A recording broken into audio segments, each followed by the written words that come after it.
Izdavačka kuća Dereta objavila je nedavno u okviru edicije Dereta vam predstavlja roman Senke jednoroga španske autorke Raquel Martinez, koja je 2010. godine za pomenuto delo dobila Evropsku nagradu za književnost.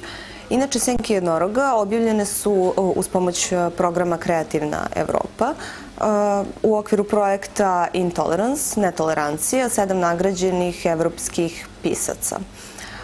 Projekat Netolerancija obuhvata dela 7 autora iz 6 zemalja Evropske unije, koja su poetički različita, međutim ukrštaju se u nekoliko tačaka, a ključno pitanje je pitanje netolerancije u savremenom društvu i to na nekoliko nivoa, političkom, društvenom, ličnom.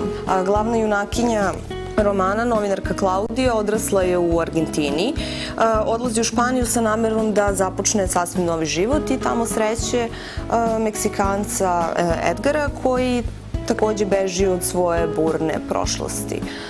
Oni se sreću u baru Jednorog, lokalu sa neobičnom pričom i još neobičnim posetiocima. To mesto postaće čvorište koje povezuje prošlost i sadašnjost, mit i stvarnost. Tu se ukrštaju najrazličitije sudbine, ono povezuje 2 kontinenta. Daleko od rodnog tla i bliskih ljudi, glavni junaci ovog romana, rastrzani između onoga što žele da budu i onoga što zaista jesu, evociraće uspomene na živote koje su napustili, ljude i gradove koje su volili i stihove koji su ih nadahnjivali. Susret sa jednorogom predstavlja za junake priliku ne manje veličanstvenu koliko i neočekivanu, da pronađu sami sebe, jer kako Raquel Martinez kaže, taj jednorog je stvaran koliko i melodija tanga.